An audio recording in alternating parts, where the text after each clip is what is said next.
bem, pessoal. Recapitulando, então, né? Mais uma vez, voltamos aqui a falar sobre estrutura metálica, a importância de conhecermos cada componente, sobre cada característica de cada componente, como que deve ser feito, tá? E no último vídeo, nós falamos um pouco sobre essa importância, né? Fiz uma analogia referente a alicerce, né, toda a estrutura da fundação de uma casa, né, comparando a estrutura metálica a uma fundação. E depois falamos um pouquinho sobre a classificação, mostrei quais eram os componentes que estão presentes numa estrutura metálica, conhecemos o nosso arco, né, aqui à direita, e o nosso arco desdentado, fizemos uma estrutura, né, mostrando que cada um desses componentes descritos estão presentes nessa estrutura. E agora vamos entrar de fato nas características de cada uma dessas partes que compõem a estrutura metálica, tá? Vamos lá. Primeira coisa que a gente vai, toda vez que a gente começa a analisar um arco, né, planejar uma estrutura metálica para um arco, a gente começa esse planejamento a partir dos apoios, né, do apoio oclusal. E quais são as características, né, de um apoio oclusal? Ele tem um formato triangular, tá? Com base na crista, se você olhar, né, numa vista oclusal, olhar o dente, ele tem um formato triangular, onde a base desse triângulo, né, ele vai ficar voltada para a crista marginal, tá? Tem bordas divergentes, ou seja, né, expulsivas, do sentido cérvico-oclusal, ou seja, da região mais próxima, no sentido da gengiva para a oclusal. Esse apoio ele tem um formato expulsivo, tá? O apoio oclusal ele tem que ter um formato expulsivo, para não ter chance de reter, não ficar retentivo. A altura desse triângulo, né, como eu havia dito, ele é um triângulo de base voltada para a crista. No entanto, a gente precisa saber quanto que tem que ser essa altura. A altura desse triângulo ele vai ocupar a metade da distância mesiodistal numa vista oclusal do dente, tá? E a base do triângulo, aquela que está voltada, né, para a crista marginal, ela deve ocupar 1/3 da distância vestíbulo-lingual, ok? O apoio oclusal, ele é uma estrutura rígida, tá?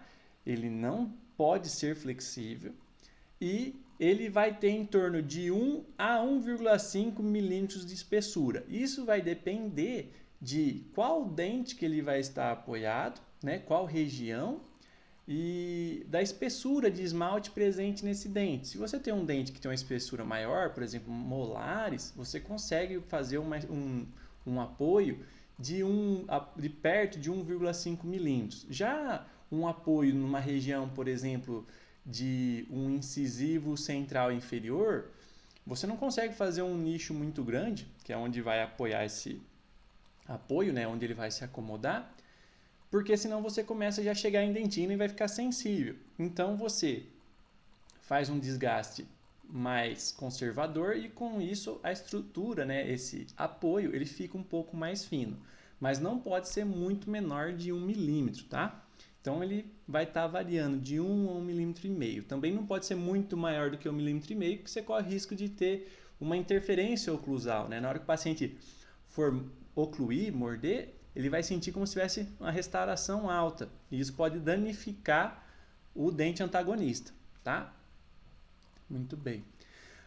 Ele fica localizado na face oclusal dos dentes posteriores, né? Então, em molar e pré-molar, a gente vai acomodar o nosso apoio na face oclusal, né? Na mesa oclusal do dente, e na face lingual dos dentes anteriores. Até por uma questão de estética, tá? Há situações em que faz um apoio na incisal, por exemplo, né, na borda incisal? Existe, mas é mais difícil. A gente sempre procura evitar essa condição e fazemos então um nicho, né, um desgaste para esse apoio na face lingual, porque ele fica mais escondidinho, tá? Para não prejudicar a estética. E, como eu já havia dito, né, ele se acomoda nos nichos. Né? Os nichos nada mais do que os preparos, os desgastes que nós fazemos nos dentes para que o apoio assente. Tá? Sempre que for fazer uma PPR, gente, tem que preparar dente para fazer nichos e, consequentemente, esses apoios que a gente for planejar, eles têm que assentar no nicho, porque se você não preparar nada, vamos supor que a superfície do dente está aqui, tá? Se você não preparar nada, na hora que esse paciente oclui, ele morde, ele tem contato do dente antagonista com esse dente onde vai ter o dente do arco que vai receber a estrutura da PPR. Se você não preparar nada, o apoio, o protético vai fazer como você mandou. Você não fez nicho, não tem desgaste. Então, o apoio vai ser sobressalente, né? Ele vai ficar acima dessa mesa oclusal. Na hora que o paciente for ocluir, ele ocluía e encostava dente com dente nessa região. A partir do momento que você tiver uma estrutura de 1 milímetro a 1,5 mm aqui, na hora que ele for ocluir, ele para. Ele vai ter um incômodo, uma sensação horrorosa, como se tivesse, né, uma pedra no meio do caminho. Que ou você vai acabar desgastando esse apoio, tentando melhorar isso e vai chegar a desgastar totalmente, porque ele tinha contato dente com dente. Ou então, você pega e dá uma enrolada, por exemplo, um paciente fala, não, é assim mesmo, fica tranquilo, com o tempo você acostuma. Na hora que ele acostumou, nada mais aconteceu que desgastou provavelmente o dente antagonista, tá? A ponto de criar uma cava, né? Um desgaste onde na hora que ele assenta, acomoda, né? O dente antagonista, ele fica desgastado e na hora que ele encosta o antagonista no dente em questão, ele toca aqui e aqui ele fica um desgaste. E aí dá a impressão de que acostumou e tá ok. Tá? Então, assim, qual que é a função do nicho? Nós temos o dente aqui, tá? A gente rebaixa, seguindo essas características que eu falei, né?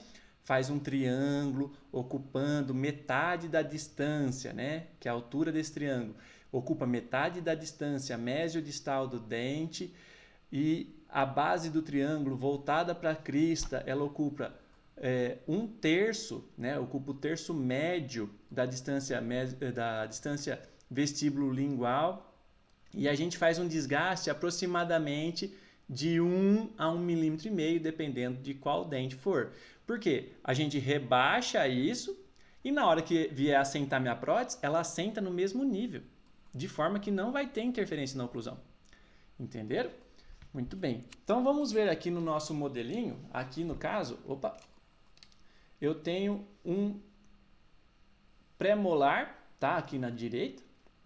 Nós temos aqui uma vista oclusal, uma vista proximal, logo abaixo, na esquerda, e logo abaixo, na direita, nós temos uma vista vestibular. Vamos ver como seria o desenho desse apoio neste pré-molar.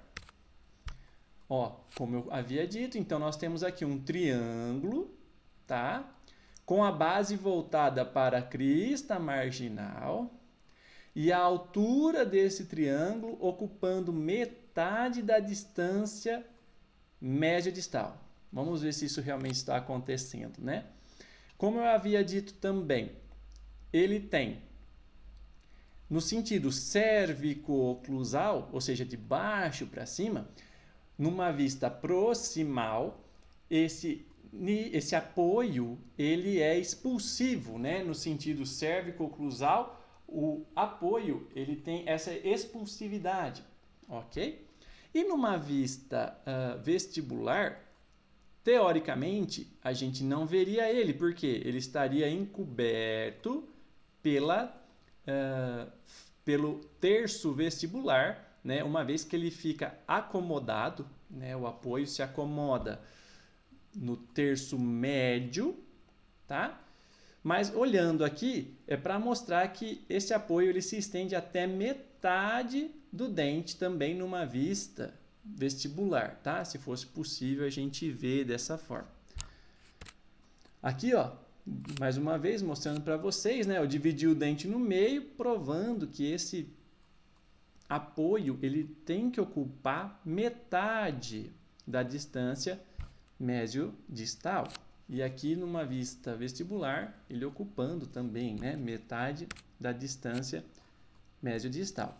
Já numa vista oclusal, nós temos que a base do triângulo, como eu havia dito, né, ela ocupa 1/3 da distância mesiovestibular. Aqui nós temos a distância mesiovestibular, dividir em terços, olha aqui, 1/3, tá? A base ocupa 1/3 da distância vestíbulo-lingual.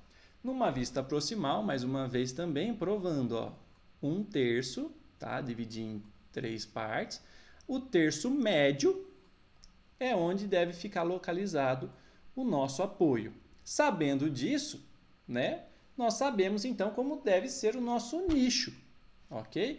Pensando que tem que assentar um triângulo mais ou menos desse tamanho, com essas características, nós vamos selecionar uma broca cônica, tá, de aproximadamente 1,5 mm, no máximo 2 mm de altura, para fazer um desgaste entre 1 a 1,5 mm, dependendo do dente.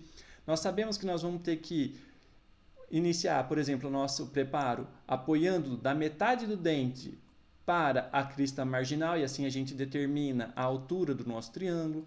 E em seguida a gente avança um pouquinho para vestibular e um pouquinho para distal, e determinamos então que a base vai ter 1/3 da distância vestíbulo-lingual, tá? E dessa forma então nós fazemos, por saber como deve ser o apoio, nós sabemos então como deve ser o nicho que vai receber este apoio oclusal. E aqui mostrando, né, que esse nicho deve ser em torno de 1 a 1,5 mm, justamente para assentar completamente este apoio. Uma informação interessante é o seguinte: quando se trata de dentes multiradicular, né, por exemplo, um molar, né, que ele tem de 2 a 3 raízes, não necessariamente, tá, há necessidade do apoio se estender até metade da distância mesiodistal. Por que disso? Porque quando a gente tem um dente uniradicular, por exemplo, um pré-molar ou incisivos, quando a gente faz um nicho, né, só ocupando metade da distância mesiodistal, na hora que esse dente receber a carga, nós jogamos a força, o momento de força que esse apoio gera nesse dente, a gente traz ele mais para perto do longo eixo do dente, nessa região aqui mais ou menos, ó, né? Então, isso evita que a gente gere uma torção no dente. Imagina que esse triângulo fosse ocupar, por exemplo, 1/3 só da distância mesiodistal. O vetor de força deste apoio estaria mais próximo da proximal, e isso tenderia a gerar uma força torcendo esse dente para a região, né, rotacionando assim no sentido do apoio, tá? Porque não tem mais nenhuma raiz que segure esse dente, ele só tem uma. Você gerou um momento de força distante do longo eixo, esse dente vai torcer, tá? Agora, no molar, por exemplo, se a gente fizer um nicho de metade, né, da distância mesiodistal, não tem problema. Só que, por ele ter uma segunda raiz aqui, né, vejam aqui embaixo, por mais que eu gere um momento de força distante do longo eixo desse dente, não tem problema, porque ao gerar uma força um pouco mais deslocada para proximal, nós temos uma outra raiz aqui que vai impedir que esse dente rotacione. Entenderam?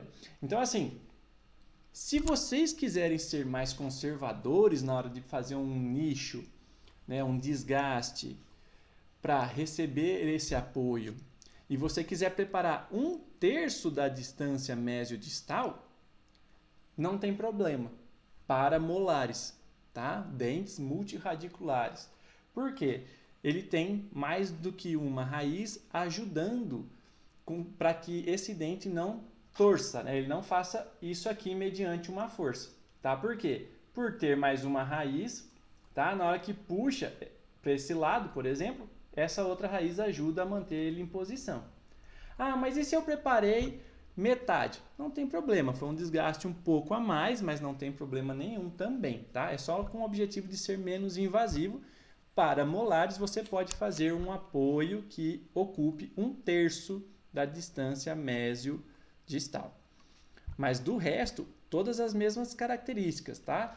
Numa vista oclusal, ele vai ocupar 1/3 da distância vestíbulo-lingual, a base é voltada para a região de crista, tudo a mesma coisa, só que você pode reduzir, ao invés de ser meia coroa, né, metade da distância mesiodistal, fica só 1/3 para molares, tá?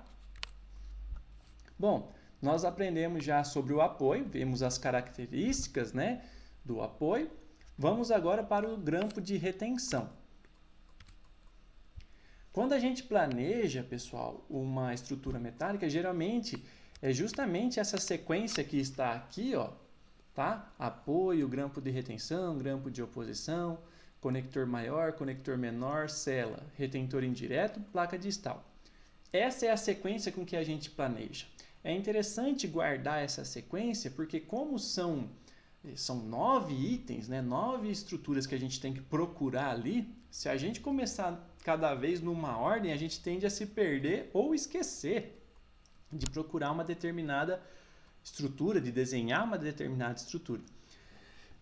Então, por isso é interessante a gente sempre seguir esta sequência que eu coloquei aqui. Tá? Então, a gente viu apoio. Então, quando você for começar a estudar, né, planejar a sua estrutura, você vai começar pelo apoio e em seguida a gente vai para o grampo de retenção.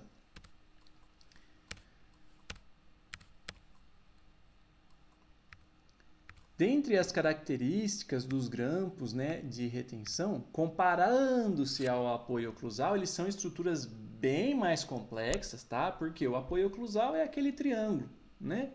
Independente de qual for o arco, qual que for o dente, é aquilo e acabou, tá? Já os grampos de retenção, a gente tem um leque maior de estruturas, de como desenha, como funciona, tá? Então, eles são estruturas mais complexas do que o apoio oclusal. Existe diferente formato, tá? de grampos de retenção, diferentes modelos. A rigidez do grampo de retenção, ela varia de acordo com os seus terços, né? Se a gente pegar um grampo de retenção e dividir ele em 3 partes, cada parte tem uma característica. Geralmente, as 2 partes iniciais dele, que estão acopladas, seja em cela, seja em conector maior, conector maior ou conector menor ou nicho, geralmente os terços iniciais são rígidos e o último terço é semi-rígido, mas isso a gente vai ver com mais detalhe. Diferente, por exemplo, né, do apoio oclusal. O apoio oclusal ele é sempre rígido, não existe nenhuma condição em que ele é semi-rígido, ok? Não deve ser. Se vocês estiverem trabalhando com algum apoio que ele é semi-rígido, essa estrutura está errada. E apresentam secção no formato de meia cana. Tá? O que é isso? Olhando aqui, ó, nesse dentinho à direita, nós temos aqui, né, ó, escrito grampo de retenção. Se vocês olharem essa imagem, a gente chama essa secção, esse formato de meia cana. É como se pegasse uma cana, cortasse, né, em secções, né, em cilindrinhos, e você cortasse isso de novo. Se você pegar um grampo de retenção e cortar ele, é essa secção que ele deve ter, tá? É isso que vai caracterizar um grampo de retenção. Vai ajudar até na própria retenção, o fato de ter esse ângulo mais vivo aqui, tá? Muito bem. E aqui embaixo nós temos exemplos mostrando quais são a variedade, né? A variedade de grampos de retenção que existe. Tem aqui um grampo circular ou circunferencial. Aqui a gente tem um grampo geminado. Aqui a gente já tem um grampo MDL modificado. Aqui já tem um grampo de Roche. Então, assim, mais uma vez, é uma variedade bem maior comparado ao apoio oclusal, que é apoio, ponto, acabou, triângulo, já era. Entendeu?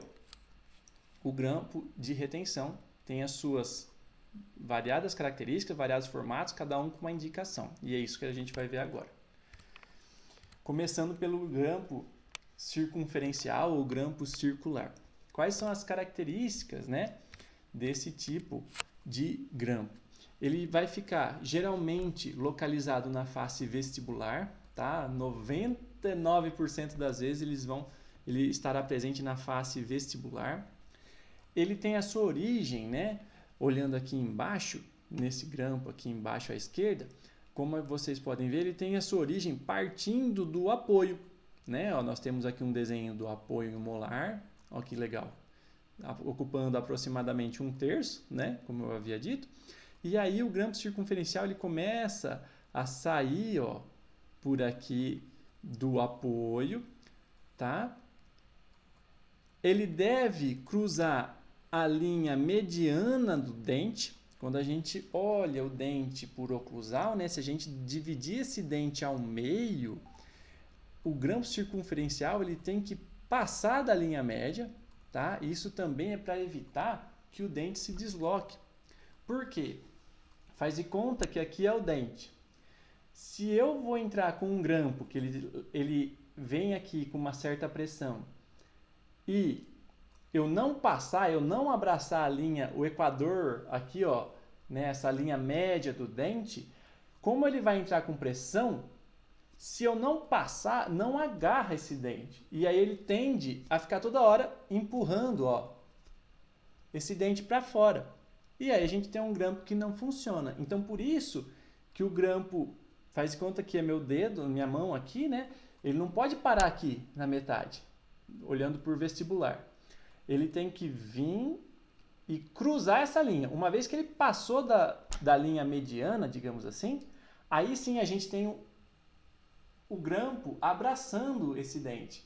Então não tem como, mesmo sob pressão, desse dente escapar, diferente de quando é curtinho, tá? Então por isso que ele tem que cruzar a linha mediana do dente. Seus 2/3 iniciais são rígidos e o último terço é semirrígido. Isso é importante a gente saber, tá? Onde é rígido, onde é semirrígido, porque é justamente isso que vai nos orientar na hora de analisar em delineador. Por exemplo, se nos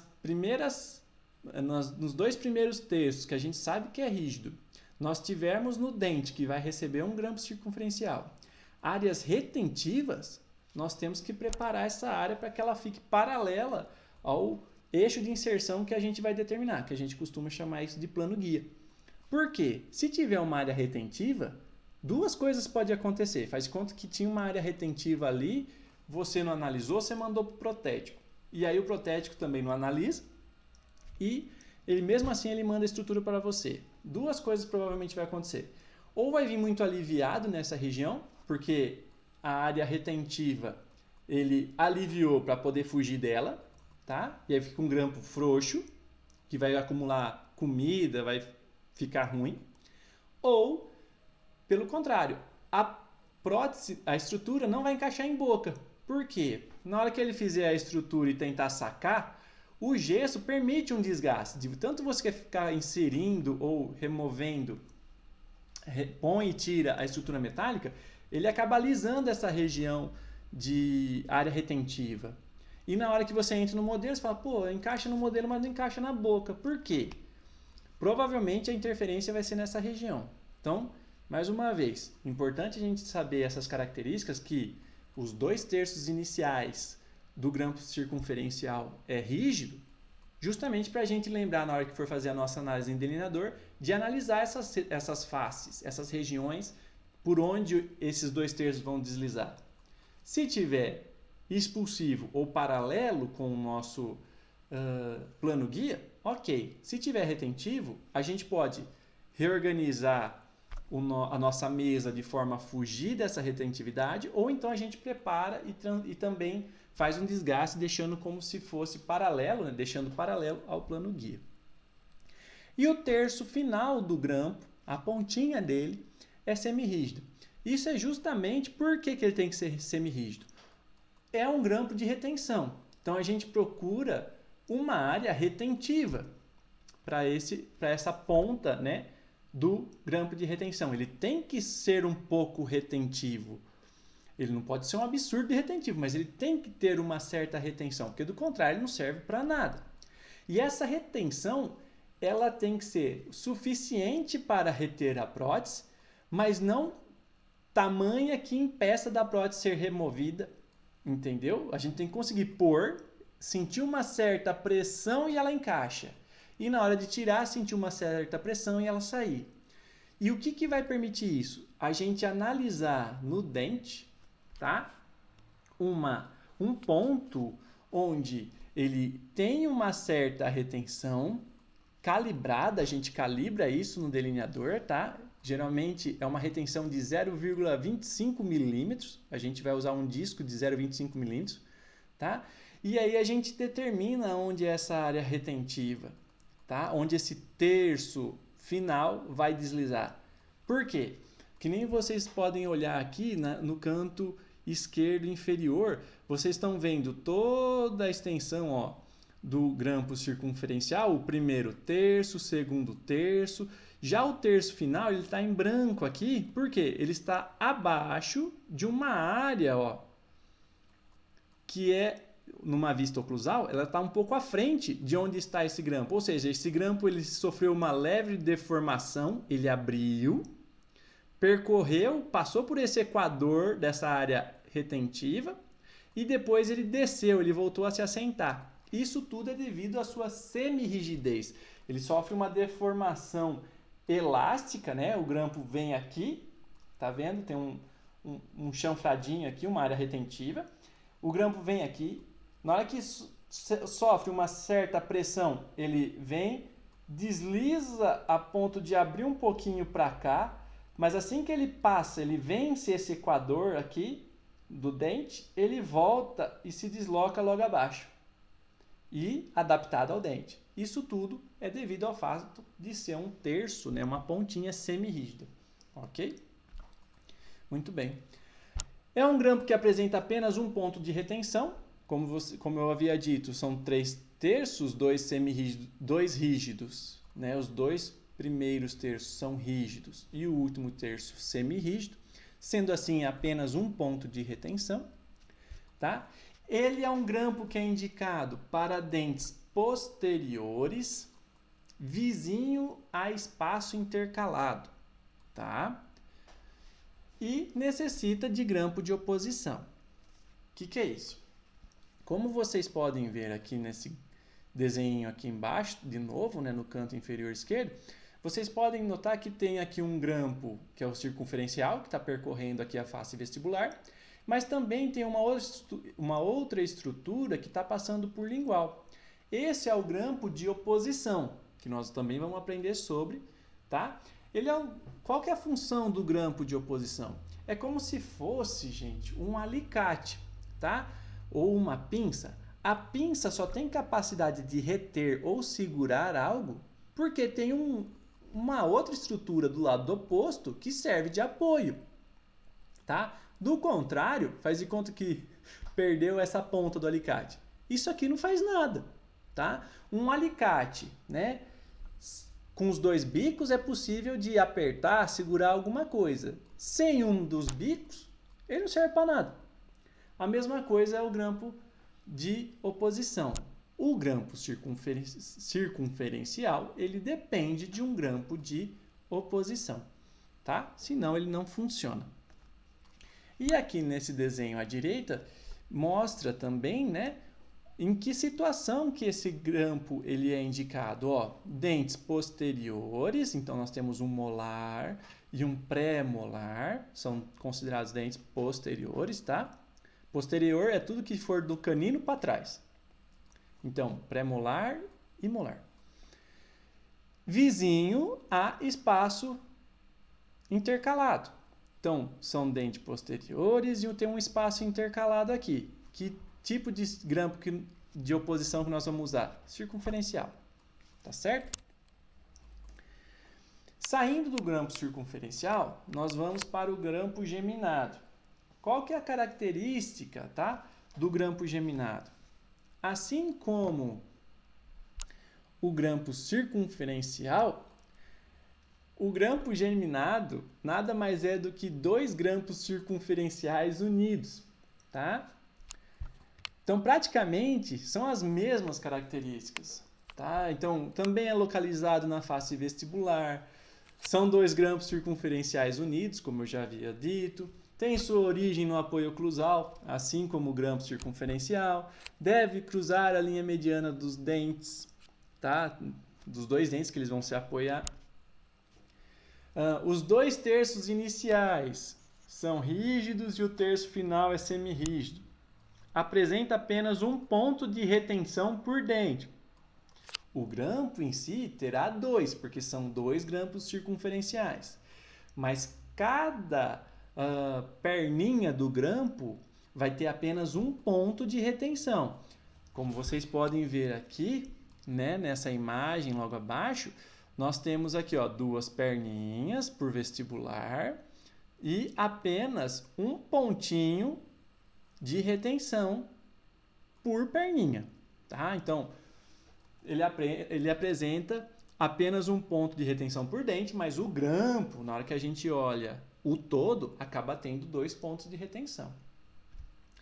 E ele é indicado para dentes posteriores quando há necessidade de maior retenção. Vocês vão ver certinho numa imagem, logo em seguida, o que isso quer dizer, tá?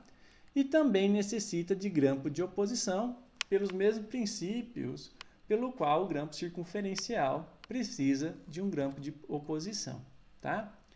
Aqui mais alguns exemplos, né, de como deve ser desenhado. Ele também cruza a linha mediana, sai do apoio oclusal. Vai ter 2 apoios, né? Porque cada apoio para um grampo. Precisa de grampo de oposição. Tem os 2/3 iniciais rígidos e o último terço semirrígido. E aqui, nesse arco à direita, né? Qual que é a ideia? Para mostrar para vocês em que situação que a gente desenha grampos geminados. Se vocês olharem esse arco, se a gente fosse pensar em grampos apenas nas áreas vizinhas ao espaço protético, aqui está faltando de lateral a lateral. O dente vizinho, logo em seguida, são os caninos. Se a gente colocasse grampo apenas no canino, né, nos 2 caninos, e mais nada, a gente teria apenas 2 pontos de retenção aqui e uma estrutura muito pequena. Tem risco de engolir. O paciente pode engolir essa estrutura. Além de ter pouca retenção, fica uma PPR pequena. Na hora que a gente leva essa estrutura para a região de molar ou pré-molar, a gente aumenta o tamanho e a gente gera mais 1, 2, 3, 4 pontos de retenção. Então, o que era para ter só 2 pontos, se fosse só nos caninos, passa a ter 6 pontos de retenção. É uma estrutura muito mais retida, né? Ela fica bem mais firme, muito mais segura para o paciente, tanto para ele comer, tanto para riscos de engolir a prótese, caso ele venha dormir com a prótese. Ah, mas não deve dormir com a prótese, doutor Danilo. Sim, mas infelizmente os pacientes dormem. E pensando nisso, a gente tem que se prevenir e dificultar para que ele engula, tá? Então, mais uma vez, é um grampo circunferencial, 2 grampos circunferencial unido, né? O grampo geminado, e ele geralmente vai estar indicado para esses casos que a gente quer aumentar a retenção. Um outro grampo que existe, que vocês já viram até naquele arco que eu acabei de mostrar, é o grampo MDL modificado. Por quê? Até agora a gente falou de grampos para dentes posteriores. Mas e para para dentes posteriores vizinho a espaço intercalado? E grampo para dente anterior vizinho espaço intercalado? É o grampo MDL modificado, tá? Ele é um pouco diferente, ele é bem diferente, na verdade, do grampo circunferencial. Vamos às suas características. Tem sua origem no apoio oclusal. Bom, isso parece, né? Percorre toda a face lingual, ó, já começou a mudar. O grampo circunferencial, ele ficava por vestibular 99% das vezes, certo? O grampo MDL, ele vai sair por lingual, tá? Ele sai da lingual, não por vestibular. Então vamos lá. O grampo MDL, ele vai percorrer toda a face lingual, contornando toda a face até aparecer lá no primeiro terço vestibular. O que é isso? Se vocês olharem nessa imagem aqui abaixo, nós temos a face lingual, que seria um canino, tá? E aqui nós temos o apoio. O grampo começa a sair do apoio, percorre toda a face lingual, percorre a distal e ele vem aparecer aqui no primeiro terço vestibular. Então, olhando nesse esqueminha maior, a gente tem saindo do apoio, percorrendo desde a mesial, passando pelo terço médio, indo pelo terço distal, se estendendo ao primeiro terço vestibular, tá? E aqui, olhando numa vista vestibular, como que seria essa representação? O apoio está de um lado, o grampo se estendeu, passou por toda a lingual e passou a pontinha dele aqui no terço vestibular. Apresenta apenas um ponto de retenção, assim como o grampo circunferencial, tá? E esse ponto de retenção é nesse terço vestibular que ele invade, tá? Ele é indicado para dentes anteriores, vizinho a espaço intercalado, e não necessita de grampo de oposição. Outra diferença importantíssima referente ao grampo circunferencial. E vocês vão entender logo o porquê, tá? Mais uma vez, olhando esse grampo, vocês podem perguntar, pô, mas não pode acontecer, já que ele não tem um grampo de oposição, não pode acontecer dele não ter pega justamente porque não tem um antagonista, né, para servir de apoio? Se vocês analisarem, né, se a gente fizer um corte aqui no meio, ó, cortar esse dente em metade vestibular e metade lingual, nós temos que parte do grampo já preencheu toda a face lingual e apenas essa pontinha se estendeu aqui e catou um pontinho de retenção que a gente tem que procurar.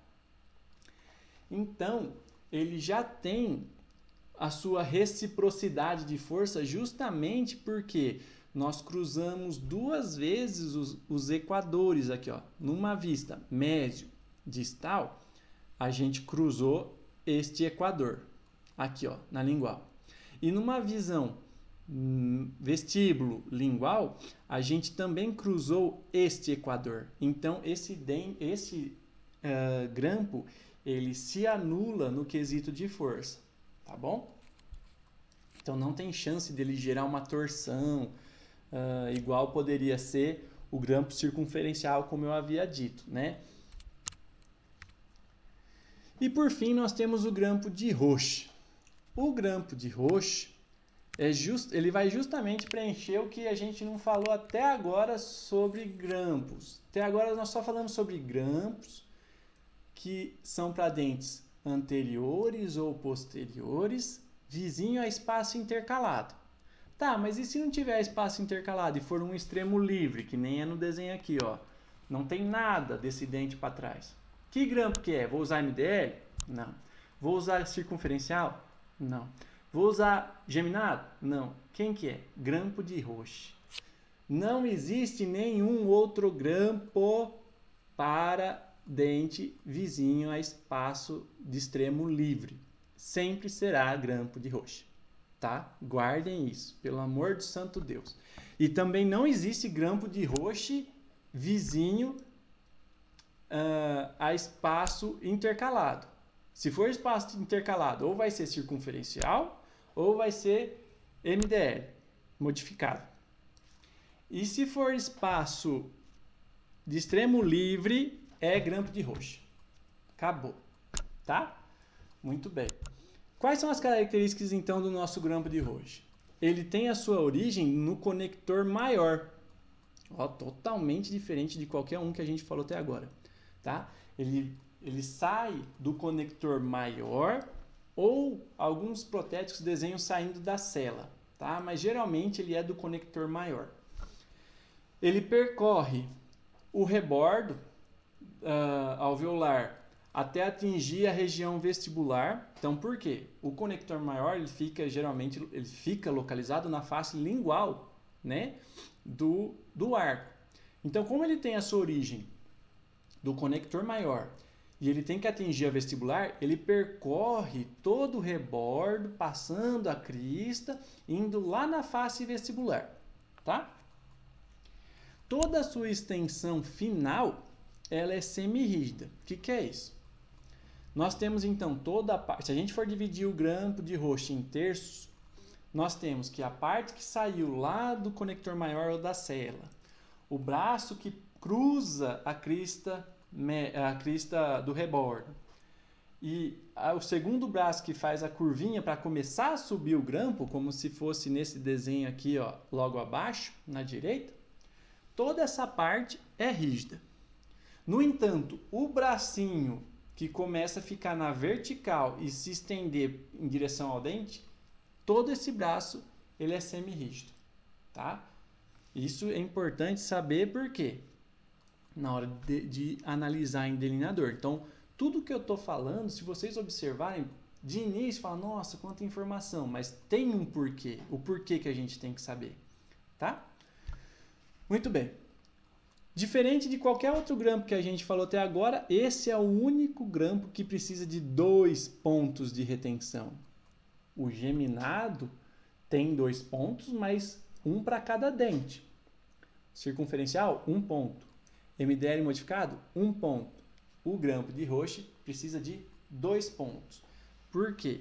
Se vocês forem olhar mais uma vez nesse desenho, nesse esqueminha, aqui no canto inferior direito, nós temos que ele sobe, né? Vem aqui na vertical, se estende até a região próxima do terço cervical e sai um braço para a esquerda, outro braço para a direita. Para cada um desses bracinhos, a gente tem que achar um ponto de retenção. Do contrário, esse grampo não vai funcionar corretamente. Ok? Como eu já havia dito, é indicado para dentes próximos a espaço protético de extremo livre. Então, é um dente próximo a um extremo livre, grampo de Roche. E deve funcionar como uma alavanca de segundo grau. Bicho, na hora que eu aprendi isso na faculdade, falei, meu Deus, o que é uma alavanca de segundo grau? Vamos lá. Uma vez que vocês entenderem como que é uma alavanca de segundo grau, nunca mais vocês vão errar o motivo do porquê de um grampo de Roche em extremidade livre, tá? Olhando aqui essa representação como se fosse uma balancinha, né? Onde o eixo é no meio, olhando esse esqueminha, isso é o que a gente chama de alavanca de primeiro grau. O que acontece numa alavanca de primeiro grau? Na hora que a gente tem a incidência de uma força em um sentido, tudo que estiver do outro lado, né? Nós temos o eixo aqui no meio, tudo que estiver do lado onde foi exercida a força, então, da metade para cá, nós temos que toda essa alavanca ela vai se deslocar no mesmo sentido da força. No entanto, tudo que estiver da metade, né, do eixo, aqui do eixo, para lá, para a esquerda nesse caso, né, do lado oposto da força, vai se deslocar em sentido oposto também, tá? Então vamos lá, então mais uma vez, uma alavanca de primeiro grau é como se fosse uma gangorra. Tem uma força desse lado, a pessoa desce. No entanto, do outro lado, mediante aquela força, a outra pessoa sobe. Isso é uma alavanca de primeiro grau. O que é uma alavanca de segundo grau? Que é o que baseia o princípio do grampo de Roche. Nós temos que deslocar o eixo de rotação para um canto só. Por quê? Porque aí, independente de que parte que vier a força nesta alavanca aqui, neste braço, não terá resultante do outro lado do eixo. Entendeu? Mais uma vez, no de primeiro grau, na alavanca de primeiro grau, a gente tem uma força de um lado, acaba resultando em uma força de sentido oposto do outro lado. Na alavanca de segundo grau, se eu tiver a força num ponto, ele vai levar e deslocar tudo para o mesmo lado, tá? Então, se esta alavanca descer, tudo desce. Se, mais uma vez mostrando aqui, por exemplo, na alavanca de primeiro grau, se agora a gente empurrar para cima, esse lado não vai vir para cima, ele vai vir para baixo. Diferente numa alavanca de segundo grau. Se esse braço aqui embaixo vier para cima, todo o braço vai para cima. E isso é o que deve acontecer no grampo de Roche. Uma vez que o que isso vai nos indicar? Toda vez que eu planejar um grampo de Roche, o apoio ele vai ter que ficar distante do espaço protético. Por quê? Se a gente tiver o apoio aqui, ó, como vocês podem ver, tem um desgastezinho, o apoio se torna nosso eixo de rotação. Então, toda a alavanca que nós temos vai ser daqui do apoio para trás. Então, na hora que o paciente morder aqui embaixo, ou seja, na hora que o paciente morde, a gente não tem necessidade do grampo ficar retido, porque a força de mordida não está querendo arrancar a prótese, pelo contrário, está levando ela mais em posição ainda, né? Forçando ela contra o rebordo. Beleza. Mas faz de conta que esse paciente mordeu alguma coisa grudenta, mordeu uma bala grudenta. Ele mordeu, empurrou toda essa alavanca para baixo e o grampo foi inativado. Ele se deslocou um pouquinho para baixo. Beleza, não tem problema. Mas agora esse paciente vai querer abrir a boca. E essa bala grudou na nossa PPR.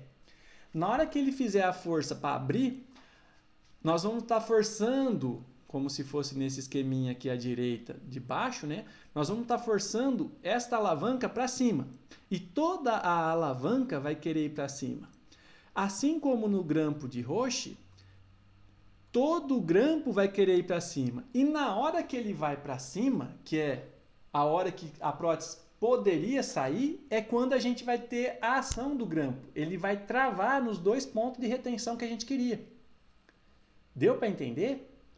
Se a gente faz de forma errada e faz o apoio vizinho ao espaço protético, faz de conta que o apoio está aqui na distal deste pré-molar. Nós temos como se fosse a representação aqui de cima.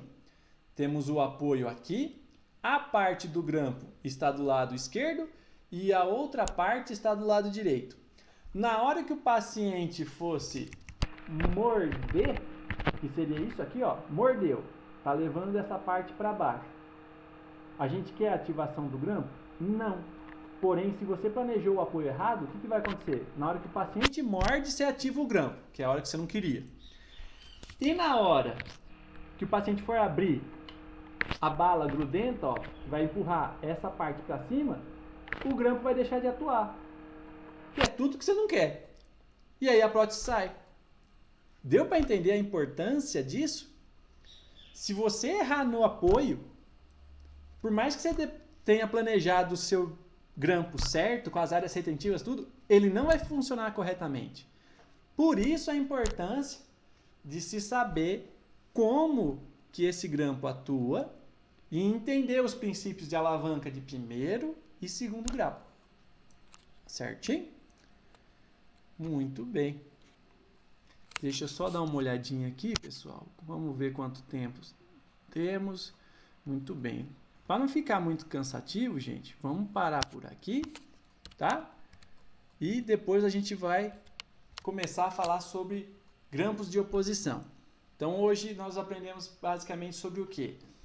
Grampos. Aprendemos sobre apoio oclusal, todas as suas características. Aprendemos sobre grampos de retenção circunferencial, geminado, MDL modificado e grampos de Roche.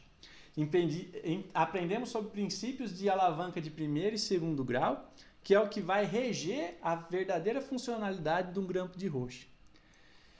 Muito bem, espero que vocês tenham gostado. Se tiverem alguma dúvida, posta aí nos comentários. Qualquer dúvida, estou à disposição. Quem quiser tirar dúvida comigo, entre no meu Instagram, dr.danilo_Sioff. Qualquer dúvida, podem perguntar, manda direct, fica à vontade. Espero que vocês estejam gostando. Fico à disposição. Um grande abraço.